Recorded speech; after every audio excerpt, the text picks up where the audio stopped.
সম্মানিত উপস্থিতি, বক্তব্য শুরুর আগে কিছু কথা।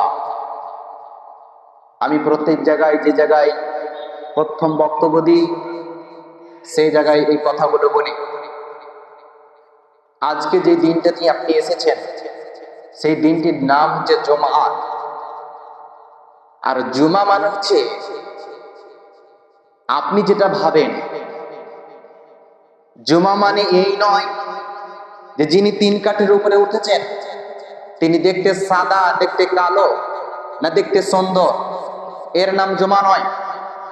জুমা মানে এই নয় যিনি তিন কাঠের উপরে উঠেছেন তিনার গলার সুর ভালো না, সুর ভালো নাই, বক্তব্য ভালো লাগছে না, ভালো লাগছে না, এর নাম জুমা নয়। কিন্তু জুমা মানে এই নয় যিনি তিন কাঠে উঠেছেন, যিনার বক্তব্য কোরআন ও হাদিস যেগুলো বায়ান করবে এগুলো আমি আগে শুনেছি বলে আপনি আজকে ঘুমাবেন, এর নাম জুমা নয়।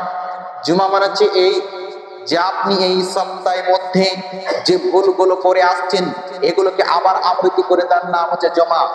অতএব আপনি এসেছেন কিছু শিক্ষার জন্য, আজকে জুমার জন্য, আপনার উপকারের জন্য খোদ আল্লাহ সুবহানাহু ওয়া তাআলা 4 রাকাত ফরজ থেকে 2 রাকাত ফরজ করেছেন। মনে রাখবেন, আপনার জন্য 2 রাকাত আল্লাহ সুবহানাহু ওয়া তাআলা মাইনাস করেছে কেবলমাত্র এই জুমার জন্য, যাতে করে আপনি কোরআন হাদিস কোরআনগুলো আপনি মূল্যায়ন করতে পারেন, নিজের জীবনে বাস্তবায়ন করতে পারেন, এর নাম জুমা।